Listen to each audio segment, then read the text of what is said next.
Hello friends, welcome to Bharati's kitchen. ఈ రోజు వీడియోలో అప్పటికప్పుడు ఏదైనా డిజర్ట్ తినాలనిపించినా లేదా ఇంట్లో ఏ చిన్న అకేషన్ కైనా లేదా పిల్లలకి స్నాక్స్ టైంలో ఏదైనా హెల్దీగా క్విక్ గా చేయాలనుకుంటే ఇలా ఈ పాయసాన్ని ఒకసారి ట్రై చేసి చూడండి. చాలా టేస్టీగా ఉంటుంది. అంతేకాకుండా హెల్దీ కూడా. నూనె గాని నెయ్యి గాని లేకుండా సులువుగా తక్కువ టైంలో ఆరోగ్యకరమైన పూల్ మకానాతో రుచిగా కమ్మగా ఉండే తామర గింజల పాయసం తయారు చేయడం కోసం ఫస్ట్ పావు కప్పు వరకు బాదాంని తీసుకుని ఫ్రై చేసుకోవాలి. లో ఫ్లేమ్ లోనే ఇలా కంటిన్యూస్ గా మిక్స్ చేస్తూ ఫ్రై చేసుకోవాల్సి ఉంటుంది. ఈ బాదాంని 40 నుంచి 50% వరకు ఫ్రై అయ్యేంత వరకు ఫ్రై చేసుకోవాల్సి ఉంటుంది. ఈ బాదాంని సగం వరకు ఫ్రై చేసుకున్న తర్వాత నెక్స్ట్ ఇందులో పూల్ మఖానా అంటే తామర గింజల్ని కూడా వేసుకుని ఫ్రై చేసుకోవాలి. ఇలా గనక ఫ్రై చేసినట్లయితే చాలా తొందరగా రెసిపీ అనేది తయారు చేసుకోవచ్చు. లేదంటే విడివిడిగా కూడా ఫ్రై చేసుకోవచ్చు. విడివిడిగా ఫ్రై చేసుకున్నట్లయితే కొద్దిగా టైం అనేది పడుతుంది. సో ఇలా ఫ్రై చేసినట్లయితే తక్కువ టైంలో తయారు చేసుకోవచ్చు. పూల్ మఖానా ఆరోగ్యానికి చాలా మేలు చేస్తుంది.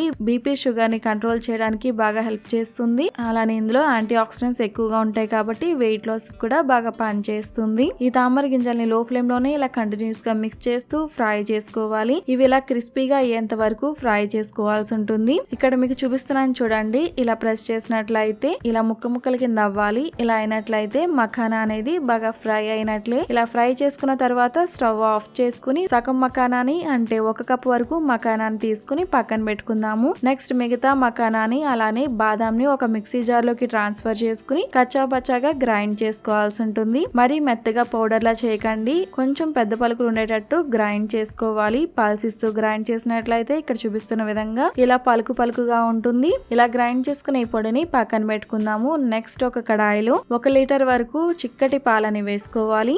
ఈ పాలని మీడియం ఫ్లేమ్ లో మరిగించుకోవాలి. 150 నుంచి 250 ml రెడ్యూస్ అయ్యేంత వరకు కూడా మరిగించుకోవాల్సి ఉంటుంది. అంటే హాఫ్ కప్ కన్నా కొద్దిగా ఎక్కువ పాలు వరకు తగ్గేంత వరకు ఇలా మరిగించుకున్న తర్వాత నెక్స్ట్ ఇందులో నానబెట్టిన జీడిపప్పును కూడా వేసుకోవాలి. 10 నుంచి 15 వరకు జీడిపప్పుని తీసుకుని 1 గంట గానీ లేదా 2 గంటల సేపు గానీ నానబెట్టుకున్న తర్వాత వేసుకోవాలి. జీడిపప్పు నానబెట్టి వేసుకోవడం వల్ల ఈ పాయసం చాలా టేస్టీగా ఉంటుంది. నెక్స్ట్ ఇందులోనే ఆల్రెడీ ఫ్రై చేసి పక్కన పెట్టుకున్న మఖానాని కూడా వేసుకుని 1 నిమిషం పాటు మరిగిన తర్వాత నెక్స్ట్ ఇందులో పటికి బెల్లాన్ని పావు కప్పు వరకు వేసుకోవాలి. ఇక్కడ నేను 60 గ్రాముల వరకు పటికి బెల్లాన్ని వేసుకుంటున్నాను. ఈ ప్లేస్ లో మీకు కావాలి అంటే పంచదారని వేసుకోవచ్చు. పంచదార గానీ లేదా పటికి బెల్లం గానీ మీకు వేసుకోవడం ఇష్టం లేకపోతే పాయసం కంప్లీట్ అయిన తర్వాత స్టవ్ ఆఫ్ చేసుకున్న తర్వాత మాత్రమే బెల్లాన్ని వేసుకోవచ్చు. బెల్లాన్ని వేసుకున్నట్లయితే 1/3 కప్ వరకు బెల్లం తురుమును వేసుకోవాల్సి ఉంటుంది. పటికి బెల్లం వేసిన వెంటనే ఒకసారి కలిపిన తర్వాత నెక్స్ట్ ఇందులో ఆల్రెడీ గ్రైండ్ చేసి పక్కన పెట్టుకున్న మఖానా అలానే బాదం పొడిని వేసుకుని 1/2 టీ స్పూన్ యాలకుల పొడి కూడా వేసుకుని మఖానా ఉడికేంత వరకు కుక్ చేసుకోవాల్సి ఉంటుంది. మీడియం ఫ్లేమ్ లో అప్పుడప్పుడు ఇలా మిక్స్ చేసుకుంటూ కుక్ చేసుకోవాలి. మఖానా కుక్ అవడానికి 3 నుంచి 5 నిమిషాల వరకు టైం పడుతుంది. నెక్స్ట్ మఖానా కుక్ అయిందో లేదో ఒకసారి చెక్ చేసుకోవాలి. మఖానా ఇలా సాఫ్ట్ గా ఉన్నట్లయితే మఖానా కుక్ అయిపోయినట్లే.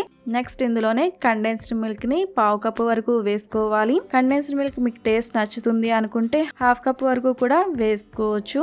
కండెన్స్డ్ మిల్క్ వేసుకునే ముందు స్టవ్ ఫ్లేమ్ ని తగ్గించుకున్న తర్వాత మాత్రమే కండెన్స్డ్ మిల్క్ ని వేసుకోవాలి. అలానే కండెన్స్డ్ మిల్క్ వేసుకున్న తర్వాత కంటిన్యూస్ గా మిక్స్ చేస్తూనే ఉండాలి. లేదంటే కండెన్స్డ్ మిల్క్ అడుగుకు వెళ్ళిపోయి అడుగు పట్టే అవకాశం ఉంటుంది. సో కండెన్స్డ్ మిల్క్ వేసుకున్న తర్వాత కండెన్స్డ్ మిల్క్ పూర్తిగా పాలలో కలిసేంత వరకు ఇలా కలుపుకున్న తర్వాత స్టవ్ ఆఫ్ చేసుకుని వేడివేడిగా సర్వ్ చేసుకోవడమే. ఈ మఖానాకి తయారు చేయడానికి ఎక్కువ టైం పట్టదు. చాలా సింపుల్ గా తక్కువ టైంలో తయారైపోతుంది. పాయసం అంటే రెగ్యులర్ గా సగ్గుబియ్యం లేదా సేమియాతో తయారు చేసుకుంటూ ఉంటాము. కానీ ఒకసారి ఇలా మఖానాతో కూడా ట్రై చేసి చూడండి. చాలా టేస్టీగా ఉంటుంది. అంతేకాకుండా హెల్దీ కూడా. ఇలా నేను చూపించిన కొలతలతో ఈ రెసిపీని ఒకసారి ట్రై చేసి చూడండి.